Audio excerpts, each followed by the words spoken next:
सुनो बेटा, type of condition and warranty, type of condition and, अब सुनो बेटा, मैंने आपको पहले ही बताया था, एक तो मतलब अब इकट्ठा चल रहा है कंडीशन और वारंटी का डिफरेंस पता लग गया आपको, ठीक है। अब एक तो होता है इंप्लाइड और एक होता है बेटा क्या, एक्सप्रेस। इंप्लाइड का मतलब पहले से ये मान के चलते हैं कि ये गुड्स ऐसा होगा, उसके लिए बताने की आवश्यकता नहीं है, दैट इज इंप्लाइड, मतलब अंडरस्टूड है ये तो। अब किसी ने कहा कि भैया एक आपने कोई, आपको भूख लगी थी, खाना खाने गए, आपने कहा भैया एक बर्गर देना, आपने खाया, क्या भैया ये तो बर्गर सही नहीं है, मेरे को थोड़ा सा अजीब लग रहा है। कहता अच्छा आपने खाना था क्या बर्गर? तो भैया ऑब्वियस है, जब वो बर्गर ले रहा है तो वो क्या सोच के ले रहा है कि ये खाने लायक होगा, ईटेबल होगा या नहीं होगा, होगा। समझ रहे हो मेरी बात को? तो ये इंप्लाइड है, यस। तो ऐसे हमारे को क्या बोलता है, type of condition and warranty. कहता है in contract of sale condition and warranty में बी ऑफ टू टाइप। कितने टाइप की हो सकती है? दो टाइप की। नंबर वन, एक्सप्रेस कंडीशन और वारंटी। अब देखो बेटा, एक्सप्रेस कंडीशन और वारंटी के दोनों के इकट्ठे बता रहा है। अब बच्चा कहता है मैं कंफ्यूज हो रहा हूँ सर। बेटा क्यों हो रहा है? एक्सप्रेस का मतलब जो वारंटी आपने मांगी, या आपने कहा भाई साहब इसकी वारंटी क्या है, कहता 2 साल तक अगर ये खराब हो जाए तो आपको रिपेयर करके देंगे, होता है नहीं। अब आपने कहा, समझ रहे हो, वो इंप्लाइड कंडीशन के बारे में भी हो सकती है और वारंटी के भी बारे में हो सकता है, ठीक है। और इंप्लाइड एक्सप्रेस जो आपने डिमांड की है, एक्सप्रेस क्या, जो आपने कस्टमर ने क्या किया, डिमांड की है। डिमांड कस्टमर किसकी कर सकता है? कंडीशन की भी कर सकता है कि भाई मेरे को तो ऐसा व्हीकल चाहिए जो टूर के लिए, मैंने एग्जांपल दिया था ना। एक्सप्रेस का मतलब जो डिमांड की थी, कस्टमर ने क्या कर ली, डिमांड कर ली, बोल के बताई है। और इम्प्लाइड का मतलब जिसको बोल के बताने की जरूरत नहीं है। लेकिन वो इम्प्लाइड और एक्सप्रेस किसके लिए हो सकती है? कंडीशन के लिए भी हो सकती है और वारंटी के लिए। तो मेरा कहने का मतलब आगे जाके आप कंफ्यूज मत होना कि सर ये कंडीशन का इम्प्लाइड है या एक्सप्रेस का, समझ रहे हो, कि वारंटी का है या इम्प्लाइड का। यहाँ पर इकट्ठा चला है, जैसे एग्रीमेंट कॉन्ट्रैक्ट होता है ना, ऐसे ही ये भी एक दूसरे से जुड़े हुए। कहता है express condition and warranty are those which are expressly agreed upon the parties and provided in the contract of sale. मतलब पार्टीज का मतलब परचेज और सेलर के बीच में दोनों में आपस में क्या हो चुकी है, कॉन्ट्रैक्ट हो चुका है सेल का, ताकि हम ये वाली फैसिलिटी, ये कंडीशन या ये वारंटी हम आपको देंगे। दोनों में रिटर्न एग्रीमेंट हो चुका है, ओरल एग्रीमेंट हो चुका है, जो उन्होंने डिमांड की है कस्टमर ने। समझ आ गया? अच्छा, implied condition of warranty, the implied condition and warranty have been provided in the act of the section 14 to 17। मतलब गुड सेल एक्ट में लिखी हुई है ये, कि ये इम्प्लाइड है कि ऐसा माना जाएगा अगर कोई कस्टमर खाने लायक कोई चीज ले रहा है तो ये माना जाएगा कि इटेबल है, उसको पूछने की जरूरत नहीं है। ये माना जाएगा कोई कोई चीज मतलब उसको जरूरत है तो उसके अकॉर्डिंग होगी ही होगी, ठीक है। These implied condition and warranty apply to every contract of sale। कहता है ये कंडीशन और वारंटी जो है वो सेल के हर कॉन्ट्रैक्ट पर लागू होंगी। कब तक? Unless they are inconsistent with the express condition and warranty agree to be by the party. मतलब देखो इंप्लाइड कंडीशन और वारंटी लागू होंगी, लेकिन किसी कॉन्ट्रैक्ट के अंदर सेलर ने या बायर ने वो इंप्लाइड कंडीशन के बारे में पहले बोल दे कि भाई साहब देखो ये रहा, आप देख लो, आपको पसंद है तो लो, मेरा कोई वारंटी वारंटी नहीं है, शॉप से उतरते के साथ मेरी कोई गारंटी नहीं है। जैसे कि अब आप कोई गुड्स लेते हो, जैसे मान लीजिए आपने एलईडी बल्ब लिया, भैया एक एलईडी बल्ब देना, ठीक है। आप घर गए, आप घर जाके उसको आपने लगाया, वो लाइट जगाई नहीं चाहिए, ठीक है। अब आए आप वापस, आप ये बोलते हो भाई साहब ये बल्ब खराब है। शॉपकीपर कहता भैया मैं तो, मेरे यहाँ तो सही था, अब आपके वहाँ खराब हो गया तो मैं क्या करूँ? ये रियलिटी है, मजाक नहीं करना।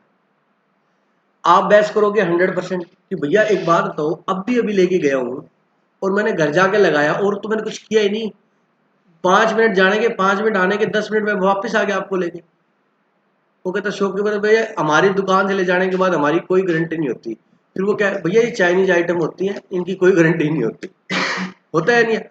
अब मच्छर मारने के लिए रैकेट लेते हो, उस दुकान से आने के बाद उसकी कोई गारंटी नहीं है। शॉपकीपर वाला क्या करेगा, वो रैकेट लेके और लगा के टक टक बजा के कहेगा भैया चेक कर लो, कर लिया। अब आप शाम को ले भैया ये चल नहीं रहा, तो भैया कुछ हमारे भी खराब निकलते हैं, कहता बीच में ऐसा हुआ है, समझाया। तो उसने अगला कई बार उसने 2-3 बार बहस कर ली ना, तो आपको देखते कि भैया रैकेट चेक कर लो, ले जाने के बाद कोई गारंटी नहीं है, क्योंकि ये चाइनीज आइटम है, इनकी हम कोई गारंटी ना हमें आती है और ना हम देते। लेकिन ऐसा फिर वो हो गया बेटा, उसने इम्प्लाइड कंडीशन क्या होती है, वारंटी क्या होती है कि गुड्स जो लेके जा रहा है वो यूज करने लायक होगा, बट उसने इम्प्लाइड के ऊपर क्या लगा दी, कंडीशन लगा दी कि भैया ये चेक करके ले जाओ, यहाँ शॉप से जाने के बाद हमारी कोई गारंटी। अब एलईडी बल्ब वाला एग्जांपल, उसने बल्ब लगाया, लगा होता ना बिजली वाली की दुकान में बार वो होल्डर था, उसमें कह भैया चेक कर ले, जग रहा लाइट ऑन हो रही है, हाँ हो रही है। अब आप जाके घर पे कहते नहीं, वो कहेगा भैया मैंने तेरे को चेक करके दिया था, मेरे यहाँ ऑन हो रहा था, अब तेरे वहां नहीं हो रहा था।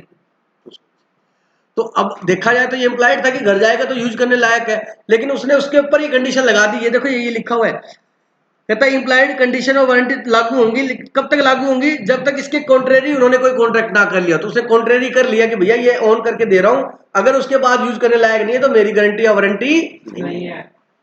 बोलो बात समझ आएगी। तो इम्प्लाइड हमेशा लागू होंगी, लेकिन कब तक लागू होंगी, जब उसके इनकंसिस्टेंस में उसके कॉन्ट्रेरी कोई एग्रीमेंट या कॉन्ट्रैक्ट ना किया हो। बोलो बात समझ आएगी नहीं आएगी, तुषार आगे बेटा बात समझो। अब इसमें बता रखा है कि इम्प्लाइड कंडीशन क्या होती है। भाई पहली इम्प्लाइड है, अंडरस्टूड है, बताने की जरूरत नहीं है कि जो व्यक्ति बेच रहा है वो उसका मालिक है, चाहे आप किसकी कंडीशन की बात करो चाहे। अब ये इम्प्लाइड और एक्सप्रेस जो है वो दोनों की है। आपसे क्वेश्चन बोल रहे हैं कि इम्प्लाइड कंडीशन की इम्प्लाइड जो है एक्सप्रेस कंडीशन या एक्सप्रेस वारंटी बताओ, या इम्प्लाइड कंडीशन या इम्प्लाइड वारंटी बताओ, तो इसका एक कॉमन है, ये सब समझ आ गया, दोनों के क्या है ये कॉमन है। तो इम्प्लाइड कंडीशन में नंबर 1 ये माना जाएगा, चाहे वारंटी हो चाहे कंडीशन हो, ये माना जाता है कि जो गुड्स सेल कर रहा है वो उसका क्या है, ओनर है। आपको इस बात की पूछने की जरूरत नहीं है, इम्प्लाइड है, ये हम पहले से मान के चलते हैं कि जो गुड्स बेच रहा है वो उसका क्या है, ओनर है। समझाया। In a contract of sale, there is implied condition on the part of the seller that in case of sale he has right to sell the goods. उसको सेल करने का क्या है बेटा, राइट है। And in case of agreement to sell, मतलब sell के अंदर हम ये मानते हैं कि उसको सेल करने का क्या है, राइट है, और वो उसका क्या है, मालिक है। अगर उसने एग्रीमेंट टू सेल किया है, क्या किया है, फ्यूचर में एग्रीमेंट करने का, तो he will have a right to sell. तो हम ये मान के चलते हैं कि जब वो हमें सेल करेगा तो उसके पास ये सेल करने का अधिकार होगा। That goods that a time when the property is to pass, जब हमें वो प्रॉपर्टी क्या करेगा, ओनरशिप क्या करेगा, प्रॉपर्टी का मतलब क्या है, ओनरशिप। जब ओनरशिप हमें पास करेगा तब हम ये मानते हैं कि उसके पास क्या होगा, अधिकार। आपने कोई चीज डिमांड की, वो कहता भैया मैंने ऑर्डर किया हुआ 15 दिन बाद गुड्स आ जाएंगे, आप ले जाना, तो right to agreement to sell हो गया। तो हम ये मान के चलेंगे कि 15 दिन बाद जब उसके पास हो, उसके पास राइट होगा बेचने का। मेरी बात समझे या नहीं समझे। एग्जाम्पल दिया हुआ है, पढ़ लीजिए। A bought a second hand car from B, A ने एक सेकंड हैंड कार परचेज की, किससे बेटा, बी से। बी क्या बेटा, एक कार डीलर है। After a few month that car was taken by the police, किसने ले ली बेटा, पुलिस ने। And it was stolen one, एंड वो कार क्या थी बेटा, चोरी की थी। And A was forced to return the car to the true owner, और वो कार किसको लौटा दी बेटा, जो उसका रियल मालिक था उसको दे दी। It was held that A could recover the full price from B, बोलो सही है कि नहीं है। तो बी से क्या कर सकता हो, फुल। अब कोर्ट ये नहीं कह सकता कि तेरे को पता करना चाहिए, हम तो ये मान के चलते हैं ये उसका क्या है, मालिक है। In this case there was a breach of condition as to title as to B had no right to sell the car, क्योंकि बी को कार को सेल करने का राइट नहीं था। ये इम्प्लाइड है कि भाई साहब वो जो सेल कर रहा है वो उसका क्या है बेटा, मालिक है। ये कंडीशन मान के चलते हैं अपने, ये कंडीशन क्या मानते हैं। अब आप कहोगे सर जी ये वारंटी नहीं मान सकते, नहीं बेटा वारंटी नहीं मान सकते, कंडीशन है ये। तो इसमें कंडीशन में क्या होता है, कॉन्ट्रैक्ट ही खत्म हो जाता है। कंडीशन में क्या होता है, कॉन्ट्रैक्ट ही खत्म हो जाता है, और वारंटी में कॉन्ट्रैक्ट खत्म नहीं होता। क्या मिलते हैं, डैमेज। क्या मिलते हैं। अब आगे कहता है कंडीशन एज टू डिस्क्रिप्शन, स्पष्ट लिखा हुआ है, क्या लिखा हुआ है बेटा, कंडीशन एज टू डिस्क्रिप्शन, मतलब किसी ने डिस्क्रिप्शन की कंडीशन डाल दी, तो उसके बाद बेटा जो डिस्क्रिप्शन डाला है, जो उसने वर्णन किया है गुड्स का, डिस्क्रिप्शन का मतलब जो उसने बताया है, तो फिर वो उसी प्रकार का होना चाहिए। फिर वो गुड्स जो है वो उसी डिस्क्रिप्शन का होना चाहिए, ये कंडीशन है। देखिए बेटा, when where there is a contract for sale of goods by description of goods, implied condition exists that a goods shall be correspondent or description.